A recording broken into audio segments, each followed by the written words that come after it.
Fala, meus amores, bom dia, boa tarde, boa noite, como é que vocês estão? Eu espero que hiper, mega, ultra power, super bem. A bem da verdade, esses dias, nós sabemos que não têm sido realmente dias fáceis, hein? Para quem ainda não me acompanha nas redes sociais, meu nome é Ingrid Gil Salles, eu sou professora de Direito Civil, Direito Processual Civil, de Direito Material do Trabalho e também de Direito Processual do Trabalho.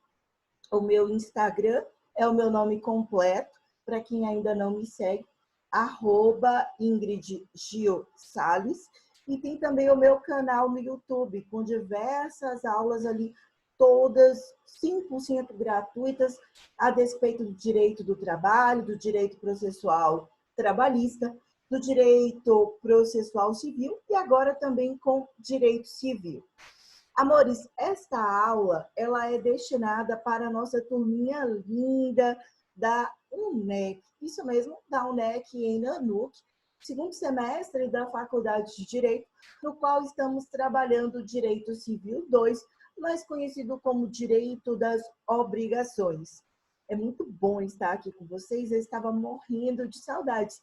Em virtude da pandemia ocasionada pelo coronavírus, nós estamos tendo essas aulas, que são aulas online, na qual nós teremos aí até uma interatividade. Amores, quero aproveitar este momento e sabe aquela primeira aula que a gente teve? Em que eu conversei sobre a bibliografia recomendada? Então, o livro que eu tenho aqui, vê se vocês conseguem visualizar, ele não é o mais atualizado, claro que não. Mas é só para mostrar para vocês que ele é Direito das Obrigações, tá? Do professor Cristiano Chaves de Farias e do professor Nelson Rosenwald. Nossa, o professor Cristiano Chaves de Farias foi o meu professor na pós-graduação em Direito Processual Civil. Tive aula com ele também na pós-graduação de Gestão e Direito Imobiliário. Tive aula com ele também pelo SES em Salvador. O cara é fenomenal, não só em Direito Civil, como em Direito Processual Civil. O bom dessa obra, e aí vale a pena você adquirir, é de fato a minha recomendação, é a de que você acaba estudando, parecendo que você está tendo aquele bate-papo, sabe? Super gostoso. Então você vai lendo, e a leitura vai ficando extremamente deliciosa. Né? Eu costumo dizer que quando a gente se apaixona pelo direito, acaba virando uma cachaça, porque você não quer largar mais. Esse é que é o bom do direito. Amores, antes da gente entrar propriamente dito no direito das obrigações, é válido ressaltar o seguinte: a minha turminha de Direito Civil 2 de obrigações acabou não tendo ali o assunto anterior, que fora o de defeitos do negócio jurídico e prescrição e decadência, que não são assuntos, né, propriamente ali ditos do direito das obrigações, mas que esses conteúdos ficaram, assim, como é que eu poderia dizer, como um débito para a minha turminha, né? E é por isso que a gente vai começar pelos defeitos do negócio jurídico. Chegamos a ter uma aula presencial, e ali eu tratei sobre lesão, fraude contra credores, como uma apresentação que a gente fez, lembram disso? Simulação, tratamos também sobre o erro, sobre o dolo, sobre a coação, sobre o estado de perigo. Mas o que é bacana da nossa aula de hoje? É que hoje a gente vai fazer isso de forma mais aprofundada, tirando aquelas pequenas dúvidas, né, que acabam sempre surgindo. Por exemplo, eu não sei se vocês sabiam, e aí vale a pena pegar o papel e a caneta na mão, que esses defeitos do negócio jurídico, eles já existiam desde o Código Civil de 1916. Então, para quem está começando esse estudo introdutório, introito, como a gente diz, perante o direito civil, é válido ressaltar que nós tínhamos um Código Civil, conhecido como Código Civil de 1916, e que foi revogado pelo Código Civil de 2002, que entrou em vigor um ano após, em 2003. Amores, Presta atenção, fiquem ligados. Os defeitos do negócio jurídico, eles já existiam no Código Civil de 1916. Mas, por exemplo, existiam dois ali defeitos do negócio jurídico que a gente não tinha no Código Civil de 1916. A lesão, nós não tínhamos, e aí vale a pena vocês anotarem, artigo 157 do Código Civil, né, do Código Civil atual de 2002, e o estado de perigo, lesão no 157 e estado de perigo no 156, ambos atuais do Código Civil de 2002. Então, se você faz um comparativo Código Civil de 1916 e Código Civil de 2002, vocês têm que se recordar o seguinte, uma perguntinha de prova, aquela pergunta capciosa, sente aí o teu pelo arrepiar. Os defeitos do negócio jurídico só passaram a existir com o Código Civil de 2002. Justifique? Mentira. Falso, incorreto, errado, como você queira colocar. Minha pró, por quê? Porque os defeitos do negócio jurídico já existiam desde o Código Civil de 1916. A diferença é que nós não tínhamos todos os defeitos do negócio jurídico no Código Civil de 1916, como, por exemplo, a lesão e o estado de perigo. E não só isso, todos os defeitos do negócio jurídico no Código Civil de 1916 acabavam acarretando a anulabilidade do negócio jurídico. Aquilo que a gente já tratou na sala de aula como a possibilidade de tornar aquele negócio jurídico nulo, de que ele possa vir a ser anulado, tá? Não quer dizer que isso vá acontecer, mas existe um risco, existe uma possibilidade. E aqui, a primeira coisa que eu quero fazer é recordar para vocês, e aí eu quero que vocês peguem um papelzinho, a caneta na mão e coloquem uma observação, OBS. Pro OBS? Sim, OBS. Qual a diferença entre nulidade e anulabilidade?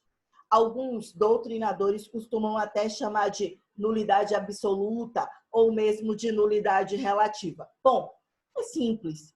Basta você lembrar que anulabilidade ou nulidade relativa dá no mesmo. Nulidade ou nulidade absoluta dá no mesmo. A diferença é que, quando o negócio jurídico ele é nulo, a gente está falando de uma matéria de ordem pública. Isso quer dizer, bebê, que ele é nulo de pleno direito. Absolutamente nulo. Ele não chega nem sequer a produzir qualquer efeito no mundo jurídico. Por quê? Porque no seu nascedouro ele já é nulo. Quando o negócio jurídico, por sua vez, ele é anulável, ele pode sim acabar produzindo efeitos jurídicos. Esses efeitos jurídicos, eles podem ser mitigados, eles podem ser tornados nulos desde o início ou não, vai depender da configuração e das consequências deste negócio jurídico. Então, presta atenção, coloca uma coisa na sua cabeça. Se o negócio jurídico ele é nulo, nulo de pleno direito, matéria de ordem pública, a lei diz o que é nulo, o negócio jurídico nem chega a produzir os seus efeitos. Contudo, porém, todavia, se o negócio jurídico é anulável, ele produz sim os seus efeitos. E se ele chegar a ser anulado ou anulável, ele poderá ter essa produção de efeitos mitigado, zerado, vai depender do caso concreto. Tranquilo até aqui? Massa. Olha só, no Classroom, que é a nossa forma de comunicação aqui para a turminha da UNEC, deixa eu ver se eu consigo aqui mostrar para vocês. Vê se está aparecendo aqui no vídeo para vocês. Aparece? Eu postei esses dois artigos, tá? Eu não sei se está aparecendo aí para vocês.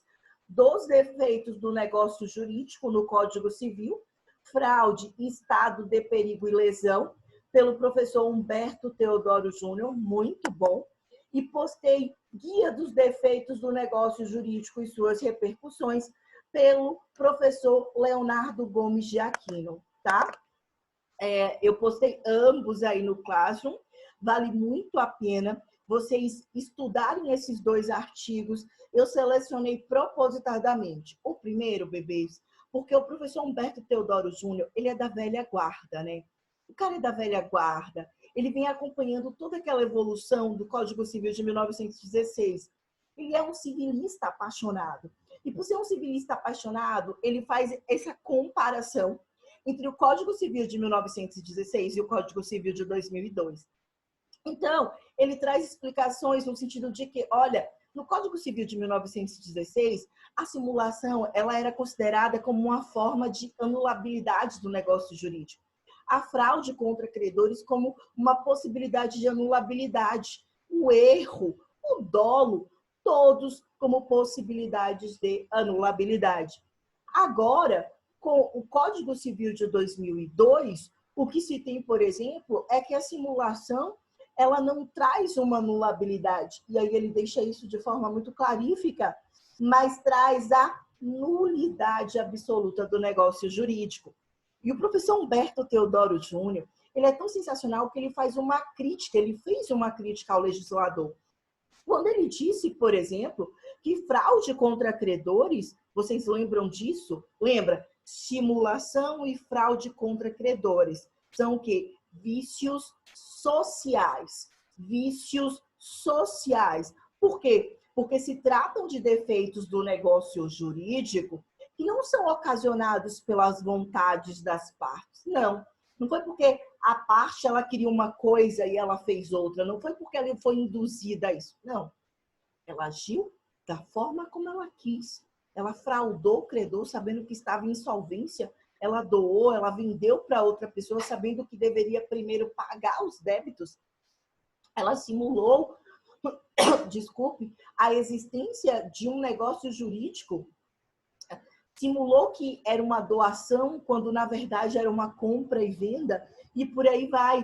Então, esses defeitos do negócio jurídico se tratam de vícios sociais, porque o objetivo deles, o defeito, não é na vontade das partes, e sim em ocasionar prejuízos para terceiros. Por isso se denomina de vícios sociais e não de vícios de vontade. Por exemplo, quais são os vícios da vontade? O erro, o dolo, a coação, a lesão e o estado de perigo. Porque eu queria fazer A e eu acabo fazendo B. Seja porque o erro foi meu próprio, o erro, né? Seja porque eu fui induzido a isso por outra pessoa, um dolo, até um dolo de terceiro, e por aí vai. Então, perceba que a gente tem, e aí eu estou rememorando dos meus queridos alunos do segundo semestre, a gente tem os vícios de vontade, erro, dolo, estão lembrados disso? Coação, lesão, estado de perigo. E nós temos os vícios sociais. E por falar em vícios sociais, a gente lembra aí da fraude contra credores e a simulação. Pois bem, me acompanha, não perde o ritmo. Voltando lá para o professor Humberto Teodoro Júnior, a crítica que ele faz é que, olha, qual a diferença entre o Código Civil de 1916 e o Código Civil de 2002?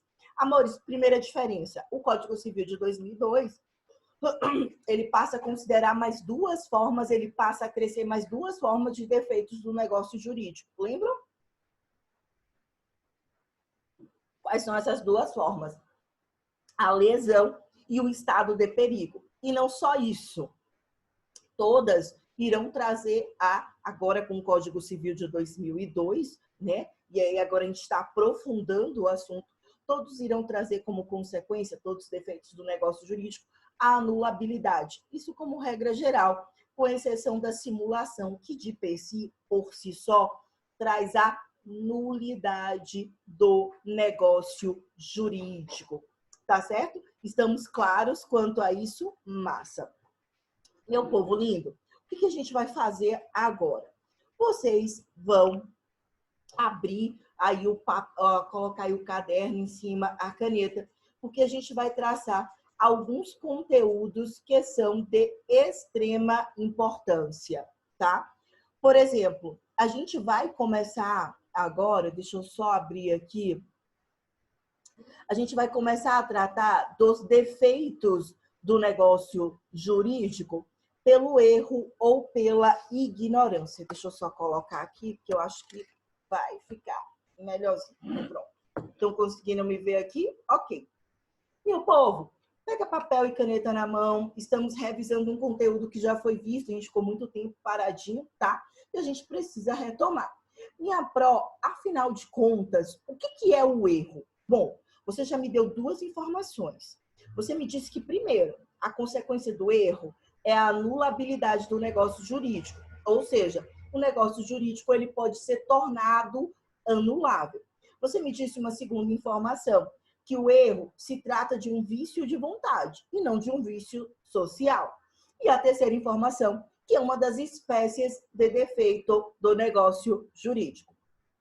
Amores, o que eu quero que vocês entendam, e esse é o grande X, ó, chega a arrepia o pelinho, dá para ver aí, dá para ver que é o seguinte, o erro é um engano fático. Quando eu erro sozinho. Ninguém me leva a errar. Ninguém me induz ao erro. Eu erro por uma falsa percepção, mas uma falsa percepção minha. Ninguém me disse, Ingrid, essa caneca aqui vale uma fortuna. Se eu fosse você, eu comprava. Não, eu olho, eu acho a caneca linda e eu digo, meu Deus, essa é aquela caneca que vale 1 milhão e tá vendendo baratinho. Olha só que massa! Deu uma mega sorte, vou comprar. A canequinha valia apenas R$ 7,50. Ninguém me disse que a caneca valia mais. Ninguém passou uma falsa percepção, uma falsa noção da realidade. Ninguém me induziu a nada. Eu que me auto-equivoquei. Por isso que vocês percebem que, e daí eu gostaria que vocês anotassem, que o erro se trata dessa falsa percepção da realidade, desse engano fático. Ou seja, eu me engano em relação a uma pessoa, eu me engano em relação a um negócio, eu me equivoco em relação a um objeto, em relação a um direito, que acomete a uma vontade das partes que celebrou o negócio jurídico. Só que eu faço tudo isso sozinha, sem o auxílio de ninguém. Quando eu erro, anota. Esse é o segredo da nossa prova. Isso serve para você também que vai prestar a OAB, um concurso público e que tenha no tópico do seu edital defeitos do negócio jurídico. O grande segredo naquelas questões objetivas é que quem erra, erra sozinho. O erro se dá na formação da vontade.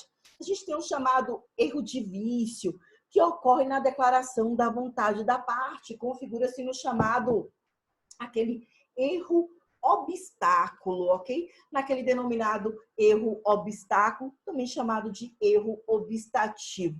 O erro vício, ele se forma antes da declaração. E com ele é que ele vai, e com a própria declaração é que se vai se substancializar esse erro. Por exemplo, e aí vale a pena vocês anotarem. O Antônio, ele compra o prédio do Benito, que na verdade é de José, tá? Isso seria um erro na declaração da vontade. Eu comprei o prédio de um, mas eu achava que na verdade o prédio era de outro. Um outro exemplo para o erro obstáculo se dá na comunicação. O agente quer que Amarildo faça algo e na verdade ele diz Antônio. O nosso sistema jurídico não diferencia o erro obstativo do erro na declaração, tá? O erro, portanto, é um vício de consentimento, é um defeito do negócio jurídico, no qual eu não sou induzida por nenhuma outra pessoa. Eu quero que vocês estudem em especial, e aí vale a pena dar uma notada, no artigo 144 do Código Civil de 2002. Porque perceba que O erro por si só, eu errei, que merda. Ele não vai prejudicar o negócio jurídico, tá? O que eu tô te falando é o seguinte, não é qualquer erro que prejudica o negócio jurídico. Não dá para simplesmente chegar e dizer, ups, peraí, meu brother, minha sister, eu errei. E como eu errei, eu quero desfazer o negócio jurídico. Então, uma informação importante que eu estou passando para vocês não é qualquer erro que será ou poderá ser considerado como defeito do negócio jurídico e que, portanto, poderá trazer a anulabilidade do negócio jurídico. Tranquilos até aqui? Massa. Amores, quais são as espécies de erros? E melhor ainda, quais são as espécies de erros que podem trazer anulabilidade para o negócio jurídico, portanto, que são considerados como defeitos? O primeiro erro que eu quero que você anote é o erro in negócio, mas escreve assim, error, E-R-R-O-R, in, negócio, N-E-G-O-T-I-O. Mas a gente fala, por ser latim, erro in negócio, ok? Tranquilo até aqui? Esse tipo de falsa representação intelectual vai dizer respeito à natureza do negócio jurídico celebrado. Por exemplo, deixa eu aqui pensar em um exemplo. Pensa o agente que o imóvel lhe está sendo entregue a título de comodato e, na realidade, não é comodato, mas se trata de um contrato de locação regido pela lei de locação. Qual a diferença entre comodato e locação? Todas, bebês. No comodato, a cessão do imóvel, ela é gratuita. Você não me paga absolutamente nada por isso. Então, eu faço um contrato bilateral, solene, mas que não é oneroso. Ele é gratuito. Você não vai me pagar nada por isso. Ele vai durar certo período e vai ter uma destinação. Quando eu estou diante do contrato de locação, você vai ter que me pagar um valor, porque eu estou locando aquele bem imóvel para você. O contrato de locação, a regra é de que ele é oneroso e, portanto, você vai ter que arcar com uma contraprestação. E você terá obrigações como locatário, obrigando-se, portanto, a cumprir a lei de locação. Você vai ter que pagar as despesas que são despesas próprias do imóvel, como contas pertinentes a saneamento básico, água, energia. A regra é a de que você não paga aquelas contas que são as contas destinadas ao proprietário do imóvel, como IPTU. O IPTU, portanto, seria uma responsabilidade do locador, tá? Então, que tipo de erro que a gente está falando? O erro em negócio, o erro em negócio, tá? E aí a gente está falando, ou pelo menos a Pro tentando aqui falar uau, em latim, como a Pro brinca, é para você lembrar que o erro ele vai ficar caracterizado na natureza, no substrato do negócio jurídico. Eu celebro o negócio jurídico A, mas eu celebro o negócio jurídico A pensando que eu estou celebrando o negócio jurídico B. Portanto, eu celebro um contrato de locação, mas não porque ninguém me induziu a erro, por uma falsa percepção do homem médio, eu estou pensando que aquilo é comodato. Não é comodato. Me encampei. Aquilo, na verdade, é um contrato de locação. Qual a consequência disso? Respira, respira, respira. Este é um erro considerado como um defeito do negócio jurídico e que, portanto, pode, preste atenção, bebê, não quer dizer que vá, pode, vou repetir, pode trazer anulabilidade do negócio jurídico. Mais do que isso, é você lembrar que vai depender de um processo e no processo a gente vai depender de prova. O ônus da prova que você aprende a partir da teoria geral do processo TGP e do processo civil. Uma coisa é o direito civil material, é dizer quem tem direito ao quê. A outra coisa é o direito processual civil, que se dá dentro do processo e que, portanto, ao se dar dentro do processo, a lei vai dizer, por meio do Estado juiz, quem tem direito ao quê? Cabe ao Estado juiz dizer o direito no caso concreto. Isso é processo civil. O que é o direito civil? São as possibilidades, são os ônus, são as faculdades, são os direitos e os deveres. Combinado? Mas eu quero que agora vocês anotem outra espécie de erro ou de erro. Erro incorpóreo, denominado de error, você vai escrever assim, E-R-R-O-R-I-N, corpore, tá? C-O-R-P-O-R-E, erro incorpóreo. O erro incorpore, na verdade, é o dissenso entre a vontade real. Pense que a vontade real é aquilo que eu almejo, é aquilo que eu busco, e a vontade que eu declaro. Então, eu penso uma coisa, que merda, eu falei outra. Eu não soube me expressar. Refere-se à identidade do objeto do negócio. Como no caso de que se declara que quer comprar o animal que está diante de si, mas você acaba levando outro trocado. Então, imagina o seguinte, eu estou lá numa feirinha de adoção de animais. E como eu estou nessa feirinha, eu me apaixono por aquele animal. Eu digo, eu estou pensando aqui, eu quero esse animal, eu quero esse animal, eu quero esse animal. Eu falo, eu quero esse animal. Falei lá para todo mundo, viu? Eu quero esse aí, pintadinho. É ele mesmo, parece dálmata, que fofinho. Mas na hora de pegar, eu pego o outro, me equivoco. Ninguém me induziu ao erro, lembra disso? Esse é o segredo do erro. Eu erro sozinha. Vou repetir isso 10 mil vezes. E levo para casa o cachorrinho errado. Perceba que esse é um erro que se dá no corpóreo, no próprio objeto do negócio. Não é nem na natureza do negócio. Uma compra e venda por comodato, por permuta, por locação. Não.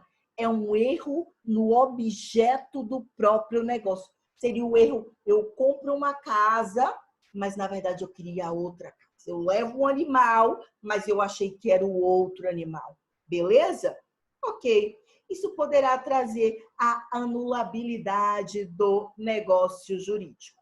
Outro erro é o erro em substância. Se escreve assim, error, E-R-R-O-R, e N, separadinho, S-U-B-S, T-A-N-T-I-A, substância, né? Erro na substância do negócio jurídico. Observe, a gente não está falando mais um erro na natureza do negócio jurídico, a gente não está falando mais de um erro no objeto do negócio jurídico, mas um erro na substância do negócio jurídico. Minha pró, como é que se dá esse tipo de erro? E aí você pensa no seguinte, o agente identifica corretamente a natureza do vínculo estabelecido. Ele sabe qual a natureza do negócio jurídico.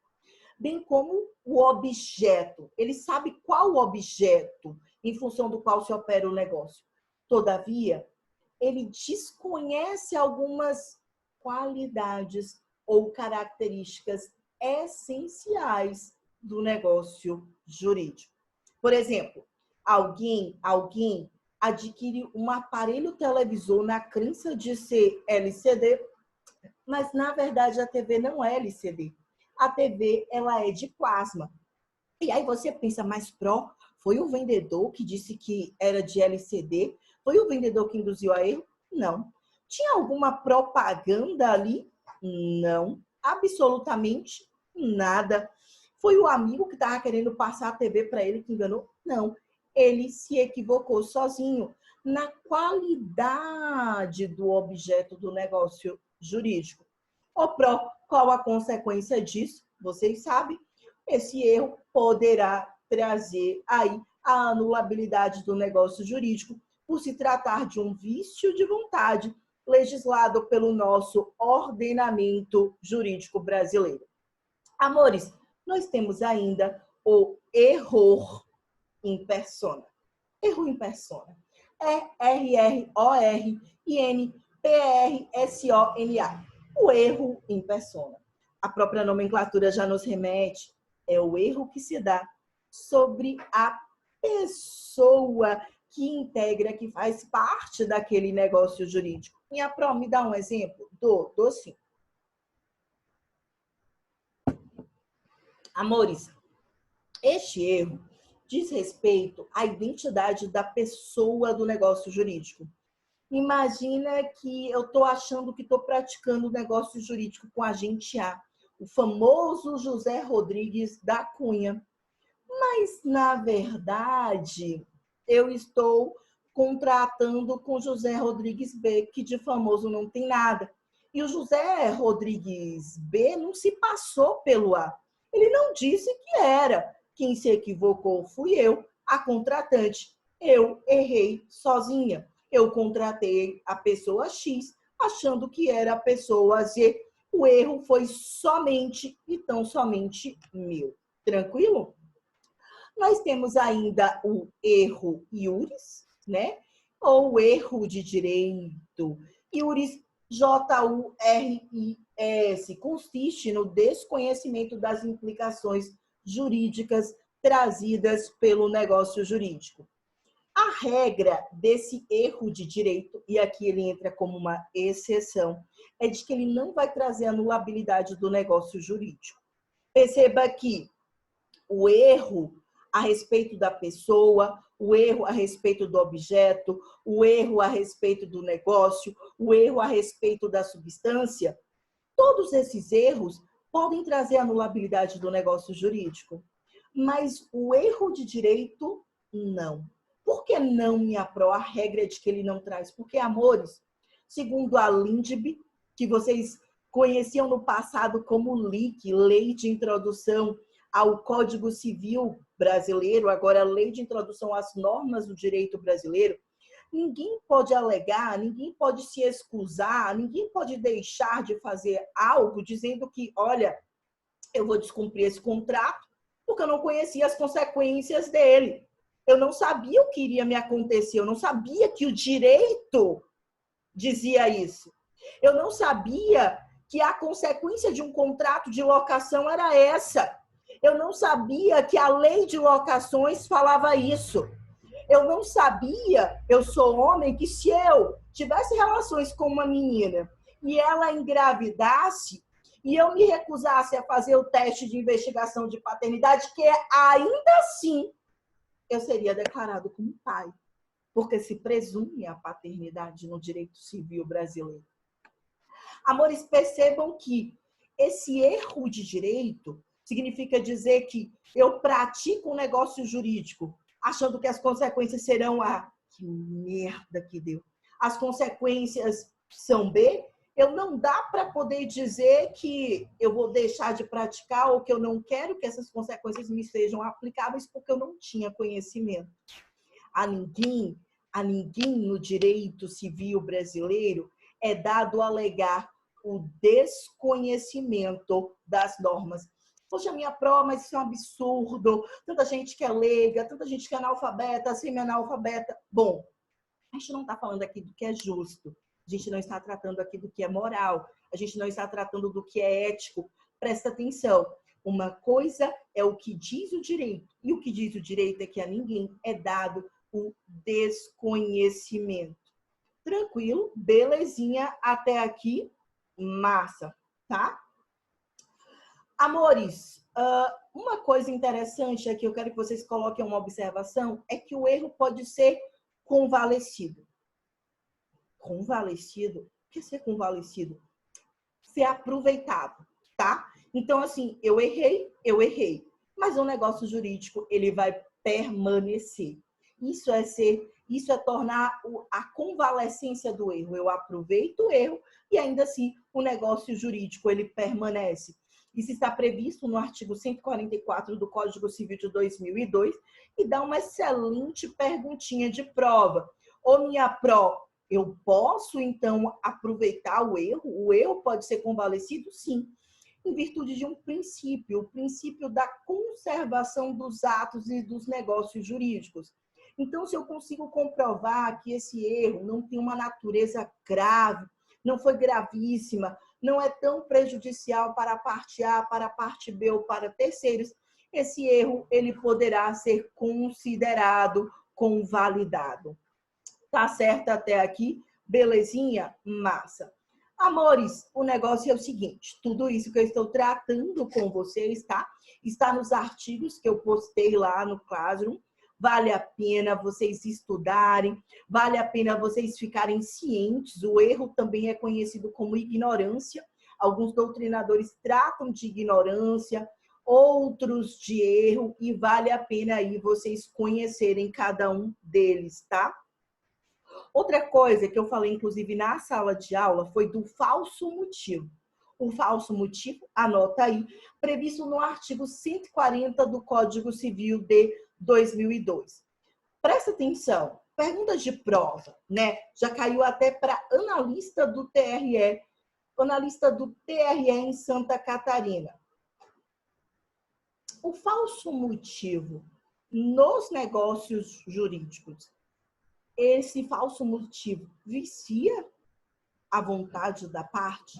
Amores, o falso motivo, ele pode viciar a vontade da parte, mas ele pode viciar se ele for a razão determinante para a ocorrência daquele negócio jurídico. Então, olha só, imagina que eu alugo um imóvel e eu vou alugar esse imóvel para instalar um restaurante, pressupondo que em frente terá uma escola. Mas ninguém me contou que vai ter uma escola. Eu vejo tudo ali, vai ser construída uma escola, eu escuto os comentários na rua, e daí eu tenho essa falsa percepção, eu tenho esse falso motivo. E eu tenho esse falso motivo, eu levo a crer que isso de fato vai acontecer, mas na prática a escola não é construída, e depois disso eu quero desfazer o negócio jurídico. Bom, isso pode ser anulável, esse erro pode convalescer, isso na verdade vai depender da tratativa entre as partes e a depender também de um processo, ou seja, ser resolvido do ponto de vista judicial perante o Estado juiz. A gente tem também a transmissão errônea da vontade, que está prevista no artigo 141 do Código Civil de 2002. Transmissão errônea da vontade? Sim, a transmissão errônea da vontade por meios interpostos é anulável da mesma forma que da declaração direta. Como assim? Imagina, quem transmitiu a mensagem por mim, o terceiro, transmitiu de forma errônea. Eu disse A, ele teve uma falsa percepção do que eu disse, ele chegou lá e transmitiu B. Que merda. A consequência ficou comigo. Quem transmitiu pode acabar respondendo, quem transmitiu errado pode acabar respondendo por perdas e danos, e daí a gente pode ter o desfazimento do negócio jurídico. Vamos fazer assim, para a gente poder conversar sobre o dolo. Eu volto daqui a pouquinho. Espera que eu já volto. Deixa eu ver aqui, a Pro ainda está se acostumando. Fala, minha galerinha, pós-intervalo, bora que bora, não dorme no ponto. Vamos juntos. Voltei, bebê. Voltei para tratar aqui, aprojeitando aqui os belos, meu Deus do céu, porque senão os belos vão parar lá, né? Voltei para a gente tratar de outro defeito do negócio jurídico. Até então, nós tratamos de quem? Nós tratamos do erro. O erro se trata de um vício de consentimento. A consequência é a anulabilidade do negócio jurídico. Seja o erro sobre o objeto, seja o erro sobre a substância, seja o erro sobre a própria natureza do negócio jurídico. Esses erros podem trazer como consequência a anulabilidade do negócio jurídico. Lembrando sempre que o erro tem que ser substancial, ok? Substancial para a ocorrência do defeito do negócio jurídico, e ainda assim ele poderá trazer como consequência esta anulabilidade. Amores, acorda, acorda, acorda, papel e caneta na mão, dou. Quando a gente está falando do erro, o erro ele é muito comum. tá? É muito comum. A gente erra o tempo todo. Nós somos seres humanos. Só que vamos ser sinceros, na prática, não é o erro que acaba ocasionando, assim, como é que eu poderia dizer, o principal, ou o erro não é um dos principais defeitos do negócio jurídico na prática. Na prática. Na prática, o que a gente alega para desfazer um defeito do negócio jurídico é o dolo. Minha pró, qual a diferença entre o erro e o dolo? É simples. No dolo, alguém me induziu a errar. Percebeu a diferença entre erro e dolo? No dolo, alguém me induz, alguém me leva a viciar a minha vontade, alguém me induz a errar, alguém me induz a me equivocar, tá? Amores, o dolo, como diz o artigo 145 do Código Civil de 2002, ele vai trazer como consequência a anulabilidade do negócio jurídico.